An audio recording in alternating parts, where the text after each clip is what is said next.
Broadcasting from the business capital of the world, this is the Podcast Business News Network.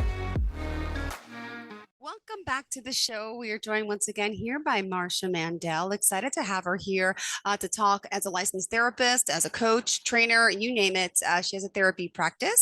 It's under her name. So go to MarshaMandel.com to find out more about Mandel Counseling. And of course, just to point out, she does have 2 locations. Why don't you share that with us?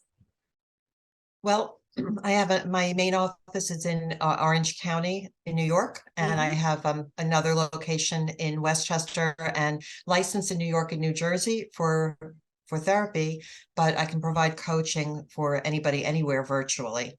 Awesome. She's worldwide then officially. So I know we talked a lot about mindfulness, grounding. We've done some relaxation and deep breath. So what did you want to review from then last week before we start today's conversation? Sure. Well, last week, the thing that we had left off with was grounding. And I had taken you and listeners, if there was, anybody doing this, through a grounding exercise where you look at things around you, you listen to things that you hear. And the idea was to be more present and to get your mind in the here and now. So you're not spending those moments of your life thinking about the future and worrying or angry. And actually, I do recall that you were going to practice this with your kids. Oh my goodness. Well, we do a lot. We wake up and we do our positive affirmations and all that. Yes, we do. Go ahead. Yeah. So this is something that you can practice any place, anytime, anywhere. If we're not being mindful of what's going on in our mind, where our thoughts are and where our attention is, we get hijacked by things, especially emotionally laden things. So, for example, if you feel that you might be late in getting to sleep, or you might not be able to get a project done on time, that could be cycling around in the back of your mind. And so you have that activity going on, and then you're trying to do other things. And before you know it, you're not present. You're not even hearing what's going on, In a fog. Right. And, it's about managing our attention. So checking in with where our attention is throughout the day helps to bring us, where we have more self-awareness. So initially we had talked about this deep, slow breathing with a nice long exhale, nice long exhale through the mouth, nice inhale through the nose. So just a reminder that breathing in through your nose filters, pressurizes, and warms the air. And pushing as much air out as you can gets rid of stale air or excess CO2 in your lungs. And it also initiates a calming response in your nervous system. So if you practice that throughout the day, you've already brought your attention to the here and now.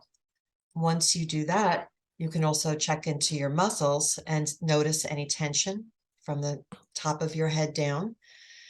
And whatever tension you notice, you just think about releasing it. I see you're thinking about this, Jill. I woke up 2 days ago with a bad neck, and I feel like I keep right this side. So I'm like rotating my shoulder to, feeling that muscle, extra attention to it. Yes. Ouch.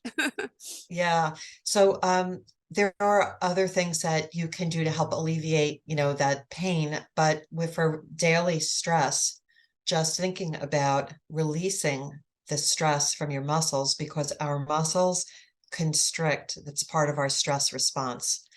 So, when you're going through your day carrying stress with you in your mind, your muscles are also becoming constricted, and your breathing might be halted, shallow, or rapid.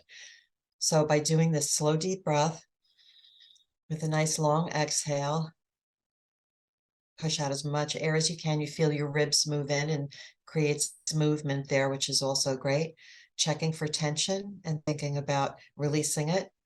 Then looking at where your attention is and looking around you, noticing things that are right there, listening, tuning into everything that your sensory systems can perceive. So with your kids, for example, if you're doing homework with them in the evening and Trying my they're, best. yeah, and they're going through their Anxious. process. They get Yeah. so angry. And Oh, nobody else. It's okay. with me. Yes, the mom. And I try not to overreact, but it's not always easy.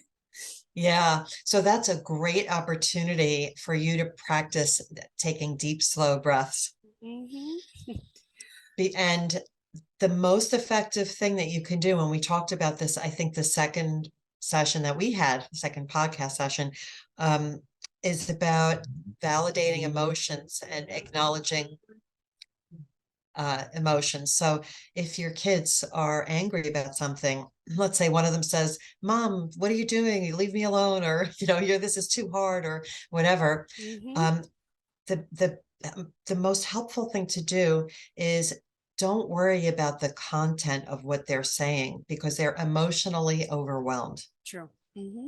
So the most helpful thing, so if you're emotionally overwhelmed, when someone says to you, somebody says to you, calm down, that's not good. Yeah. If somebody says everything will be fine, don't worry, that's not good. If they say you shouldn't feel that way, that's definitely not good.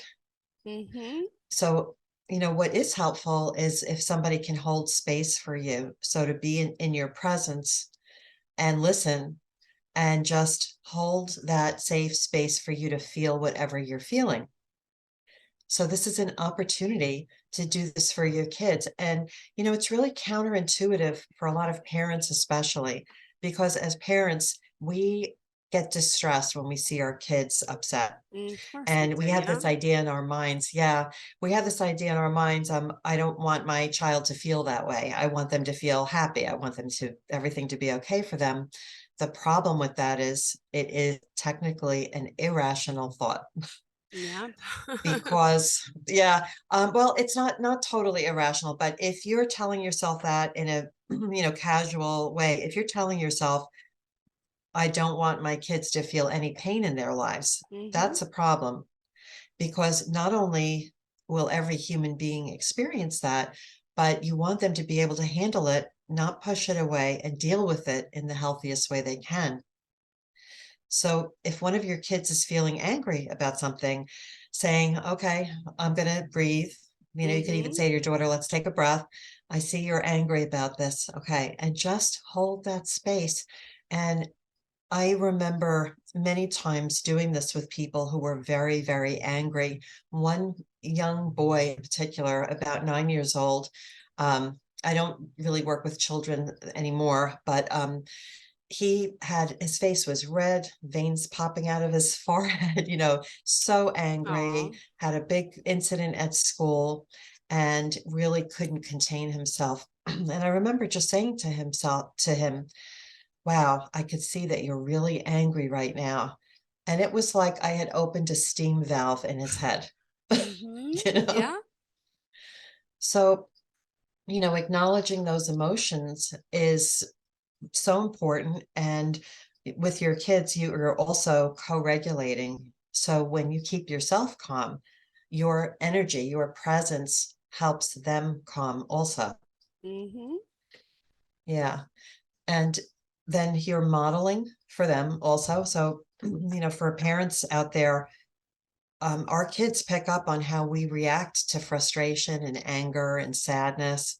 And we don't even realize it, but like if you walk around saying, I'm so stressed, I can't take this, I can't deal with it, their little ears, Oh the, yeah. you, And now my little that, guy who's 6 runs around and says, I'm so frustrated. Leave me alone. I'm like, I say that. Oh, bad mom. Yes. Like he's 6. I'm frustrated. Doesn't even say the word right. It's so cute. And I'm like, you don't even know. Oh my God. You learned that from watching me. Yes.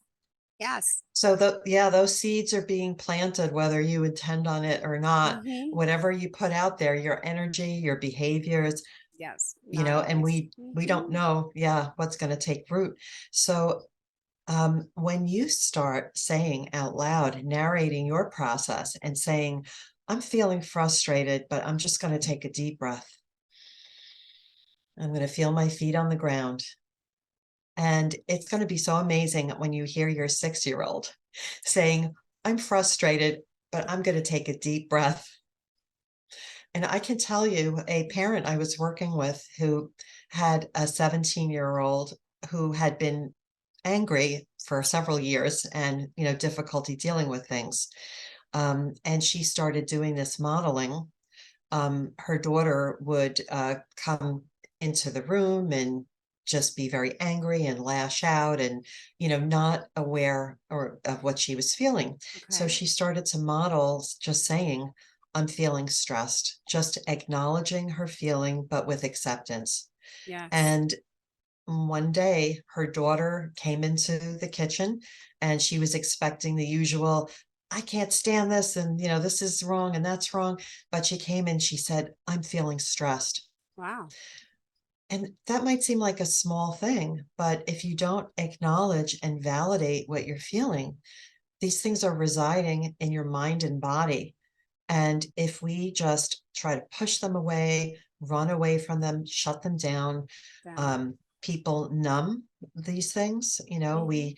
We numb we numb difficult emotions sometimes by shopping Guilty. or drinking or any Mhm. activity, and the emotions don't like that. I had mentioned this before, but our emotions don't like being shut down. They won't. If we happen to feel better on our own because something came into our life that helped us change our perspective, fine. But we often can ruminate on things and then make ourselves feel worse and worse about it. And this is where we get into self-talk, which is something that I wanted to talk about today. The idea of first observing, bringing your attention to the present moment and observing, okay, how am I feeling? Mhm. And what have I been thinking about? What? And Mhm. realizing like, oh, I'm thinking about something next week. I'm Yeah. not present at all. Um, you might be surprised, and I mean, you and anybody listening, and I've definitely been surprised when I've just kind of put my hand on my heart and asked, what am I feeling? And sometimes things, when you listen and you take that moment and you give yourself the space, things can come to the surface. So you might realize, I'm feeling worried about something, Mhm. and a lot of times people might be aware of feeling angry, for example, but the anger underneath that is fear or sadness, you know, or many other things. And anger and all these other emotions are like two sides of the same coin. So, yeah, and when we're angry, if we're out of control, we get emotionally hijacked. And at that point, we can't think clearly at all because our brain is No. looking to take care. Yeah, it's our brain is doing what it's supposed to do. It is supposed to put our attention Firing on and anything. firing. That's right. That's right. So whether there's a loud noise, somebody burst into the room It's and shut without think, yeah.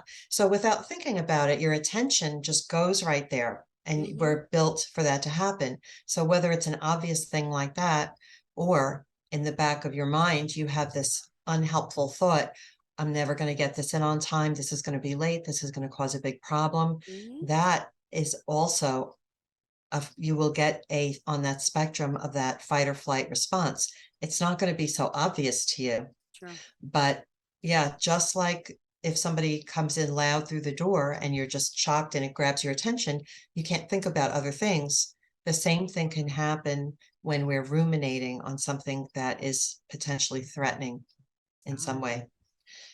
So by throughout your day, this is what a mental wellness lifestyle is about. Throughout your day, taking these deep breaths, checking for stress in your muscles, thinking about releasing it, feeling your feet on the ground, bringing your attention to what is going around me in this moment. Mhm. And by doing that, it's really amazing. You you can bring peace into your life by practicing this regularly, because that stuff's not building up when you're doing this. Last time when we went through this grounding exercise, the question is, where was your attention when you were identifying things that you see around you? On And those things, which is, yeah, like in the moment, like present, not anywhere else, like here. Yeah. that's right. So if in the back of your mind you were, it was going off on something else, you've interrupted that stress response, which can accumulate and leads to the explosion or the implosion. Yeah. So it's really helpful to do this. And the idea of taking a step back is so we can observe what's happening in our mind and body. So, what emotions am I having? What thoughts have I been focused on? Where is my attention? If you take a snapshot of, let's say, when you're doing something that you tend to zone out during, or you're not fully present, if you take a snapshot of that and say, wow, I'm really not present, I'm someplace else, you can use these strategies to bring your attention to the present, to be there, you know. So the self-talk, we typically have a lot of unhelpful self-talk going on in our minds. And as we've talked about before, we can be 100% certain and 100% wrong about things. So if you have this thought, I'm never going to get this thing in on time, I'm never going to meet the deadline, if you keep telling yourself that and you start to believe it, and then it feels like a fact, and before you know it, you're distressing yourself with your thoughts. You're fortune telling and you're catastrophizing. You're saying, I'm never going to get this in on time. Now, that's the tip of the iceberg. Underneath that might be, this is going to cause a huge problem for me. This is going to happen and that's going to happen. That we have all these other thoughts that we're not even aware of that are going on. And in the meantime, it hasn't even happened. So there's nothing helpful about that. So self-talk, it's not about saying something positive to yourself. So if you're saying, I'm not going to meet this deadline, it's not helpful for you to say, I am going to meet this deadline, I can, because you won't believe it. Part of you is saying, what, are you kidding me? I'm not going to meet the deadline. And then you're flip-flopping. So we want to fill in the space between the negative and the positive, starting with the breath, starting with saying, okay, I notice I'm really worried. I'm worried about this thing next week, next month. And what have I been telling myself? I've been telling myself that I'm not going to get it in on time, and that's going to be really bad and it's going to cause a big problem. So that's unhelpful. And we could allow ourselves to stay with those thoughts. So it's a choice. Or we could recognize there's no benefit to staying on those thoughts. There's no benefit to allowing ourselves to do that. And then there's this question, is it possible to focus on different thoughts about this thing? And the answer to that is always yes. I'm like, yeah, I think so. It's always yes. And sometimes people think, well, you cannot have any other thoughts about this thing, but there's no exception to this. And you can see this by looking at any, let's say a natural disaster that happened, and how people might respond differently to the same thing, or a loss or an injury, so grief, for example, if a person is focused on, I can't make it without let's say it's their father, I can't deal with that without my father, I need my father. They are going to be focused on the loss, what they don't have, and fear. If they notice their thoughts and say, how else can I look at this? I can have gratitude for him being in my life. I can honor the memories that are helpful for me to honor. I can accept things that were not so great. So self-talk is about these kinds of self-compassionate ideas. you're accepting the fact. You're not saying Yeah. you didn't lose him. You're saying I lost him. However, Wow. I notice that I'm sad and Mhm. I'm holding that space for myself. That sadness is fine. I'm allowing myself to feel what I feel and be kind to myself about it. I want to refocus my mind on the good memories. I want to accept as what best as I can and be at peace with what I can't change. And something that we can all say to ourselves, Yep. most people agree with this. So like, for example, do you want to be kinder to yourself?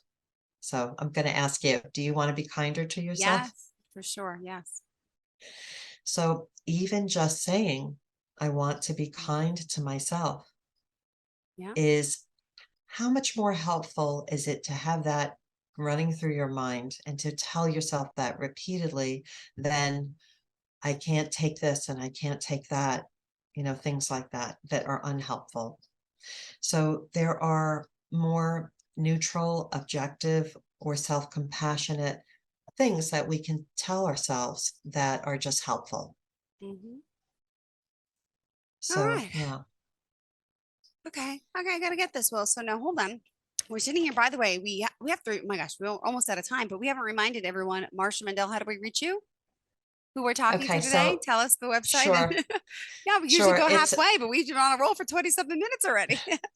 Well, I just kept talking, but I was too present to realize I still have to do my job and I'm supposed to break her up halfway to like mention, but it's okay. It happens. Go ahead. You got me. well, yeah, because I really want to share this information with people because I know it can be helpful. So if to reach me, you can go to my website, marshamandel.com, or you can call my practice number at 845-458-8288. And so this is to provide mental wellness coaching. Yeah. I also do trauma therapy. I specialize in treating trauma with accelerated resolution therapy, and that's for people in New York and New Jersey. And this is an amazing therapy, which I'd love to maybe next time get back to talking about. And I also train clinicians in accelerated resolution therapy. And you could see more information about that on my website and also at acceleratedresolutiontherapy.com. You can Mhm. see information on trainings, and that's the organization. They're located down in Florida, and they train people all over the world. Got it. Well, thank you. We Yeah. still have a few minutes left. What else did you want to add to this? Well, just the idea that it's possible for every person to shift their quality of life by paying attention to their breath, their muscles, their body, the present moment, and using self-talk that's helpful. So, and you could put up post-it notes to remind you, even something like, I want to feel calm. I have that running in as like a tape in the back of my head. Because I've practiced this, and when you practice it, it becomes automatic. So saying to yourself, I want to take a deep breath. I want to feel calm. I Mm-hmm. want to be kind to myself. These are things that every single person can say, and it's up to each of us to develop our own self-talk that resonates with you. Yeah. And So, it's incredibly helpful. yeah. And Yeah. also to keep our positive mindset, our breathing, our grounding, and the mental wellness. I mean, everything is mental health nowadays, right? You hear since the pandemic, the word mental health, it's been like, it's like something that no one was ever like talking about. It was just taboo, I guess. But now it's good to talk about because so many people are suffering, and there is help out there from And counselors like yourself, coaches. Go ahead. yeah, and the reason mental wellness is really a slightly different approach than mental health and well-being. But this is, it's important to talk about because every human being has a brain. And in school, we're taught about, our heart rate, taking care of our bodies, what to do if we have a fever. We learn these things, but we weren't taught about the brain because just going through history, all of the misinformation and people thinking that if they have a strange thought or they're overwhelmed with emotion, that there's something wrong with them. It's not that there's something wrong. It's that there is work that we can do to manage our thinking and manage how we feel. And yes, there are different mental illnesses that require treatment, absolutely. But every single person has a brain, Yeah. and it would be really helpful. Imagine a kid who has been called stupid, right, by his classmate. If that kid was taught, what other people say is about what's in their mind. It's not about you. Yeah. What that kid said is his opinion. It's not about you.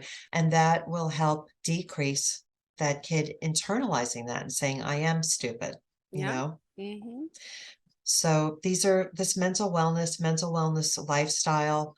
And I want to mention quickly something else.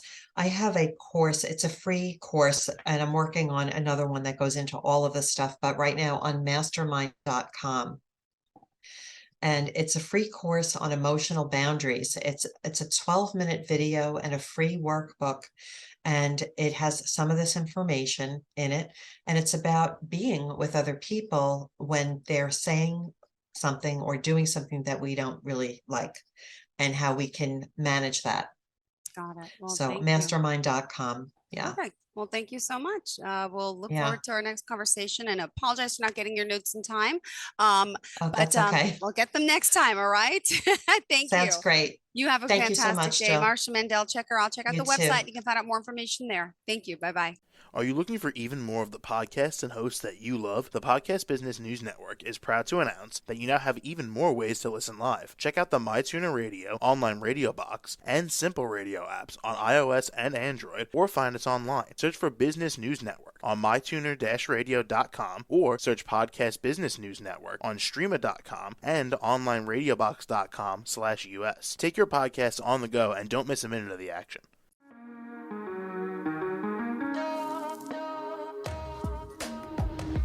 Broadcasting from the business capital of the world, this is the Podcast Business News Network.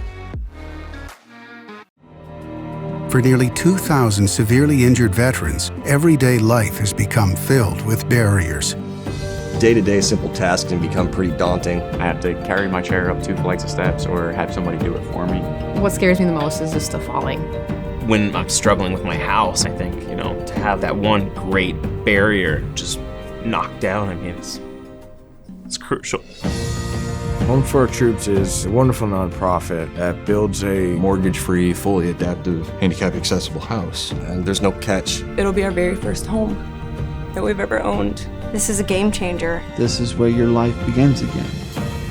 We need you to join us in completing this important mission. Please visit hfotusa.org and help build homes and rebuild lives. Because of you, everything's going to be okay.